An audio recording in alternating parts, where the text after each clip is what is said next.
teman-teman semua, perkenalkan nama saya Gifta Nova Ginting, mahasiswa Agroteknologi 2019 Universitas Gunadarma. Di sini saya ingin membagikan sedikit materi tentang respirasi tumbuhan. Silakan disimak ya teman-teman, semoga bermanfaat. Respirasi pada tumbuhan. Apa itu respirasi tumbuhan? Respirasi adalah proses penguraian senyawa organik kompleks menjadi senyawa yang lebih sederhana, atau bisa juga disebut penguraian bahan makanan yang menghasilkan energi dan terjadi pada stomata atau mulut daun. Lalu apa saja faktor-faktor yang mempengaruhi respirasi pada tumbuhan? Yang pertama yaitu oksigen, lalu juga tidur dan umur tumbuhan. Tahapan respirasi pada tumbuhan. Yang pertama ada penyerapan oksigen atau O2 dari alam. Tahapan ini merupakan proses di mana terjadi penyerapan gas oksigen yang berasal dari alam. Meskipun tumbuhan membutuhkan karbon dioksida atau CO2 saat melakukan fotosintesis, ternyata tumbuhan juga membutuhkan oksigen pada saat malam hari. Yang kedua, adanya mobilisasi gas dan penyerapan oksigen atau O2. Pada tahap ini, tumbuhan akan mengalami proses difusi, yaitu terjadinya pergerakan gas-gas pada tumbuhan. Jelasnya, tumbuhan mulai melakukan pertukaran gas lama dengan gas baru dalam tubuhnya. Dalam proses ini, tumbuhan akan memasukkan oksigen ke dalam tubuhnya.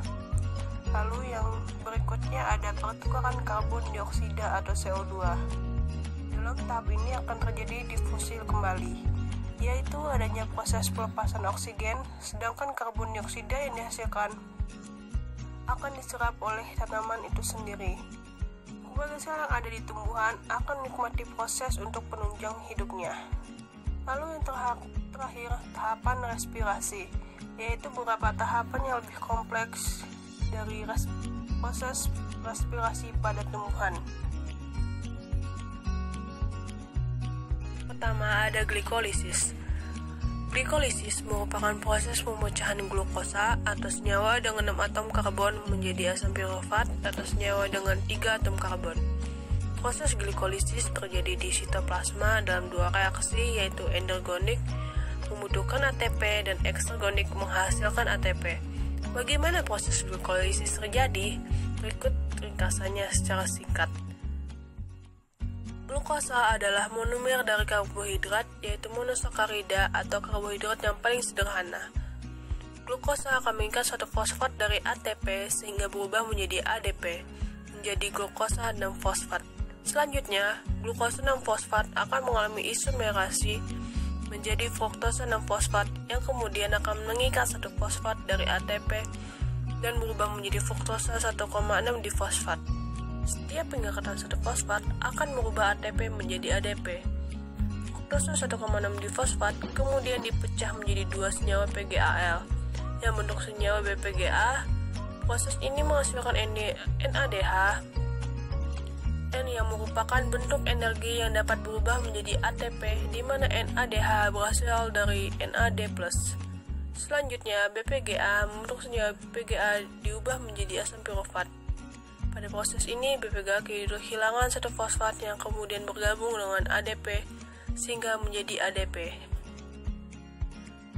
Asam pirofat yang dihasilkan pada proses glikolisis kemudian akan digunakan sebagai bahan pada proses selanjutnya, yaitu dekarboksilasi oksidatif. Dekarboksilasi oksidatif. Dekarboksilasi terjadi pada matriks mitokondria yang merupakan reaksi kimia yang menyebabkan hilangnya gugus karboksil dan melepaskan karbon dioksida atau CO2 dari suatu senyawa. Pada respirasi aerob, untuk tahapan dekarboksilasi oksidatif yang dimaksudnya senyawa tersebut adalah asam pirofat.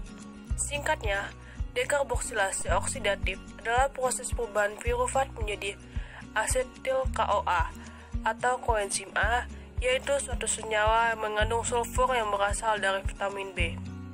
Pada tahapan ini dihasilkan dua molekul asetil CoA yang kemudian akan masuk ke tahapan berikutnya, yaitu siklus Krebs. Siklus Krebs disebut juga sebagai daur asam sitrat karena pada tahapan ini dihasilkan senyawa awal berupa asam sitrat. Tempat berlangsungnya tahapan ini berada di dalam matriks mitokondria.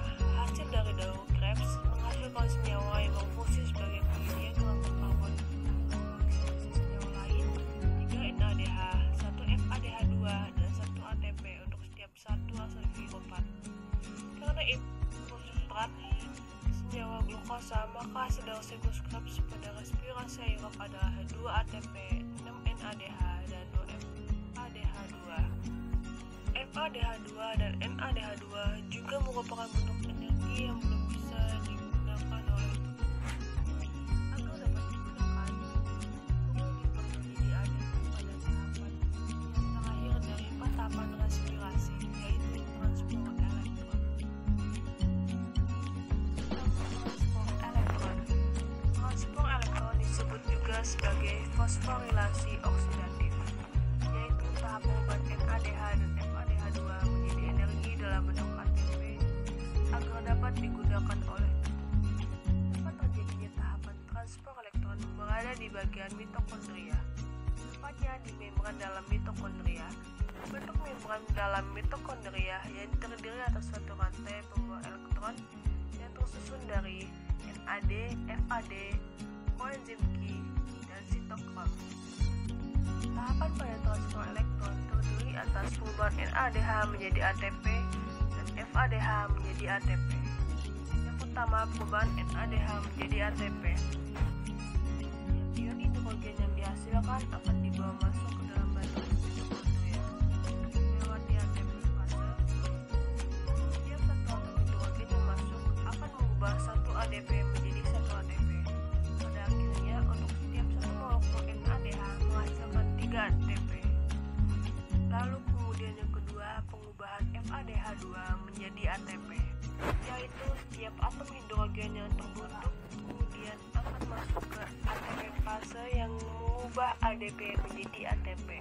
Jadi, untuk setiap satu molekul FADH2 akan menghasilkan 2 ATP. Bagaimana penjelasan materi dari saya? Semoga bermanfaat ya. Semoga dapat kalian pahami juga materinya. Sekian dari saya, kurang lebihnya mohon maaf. Terima kasih.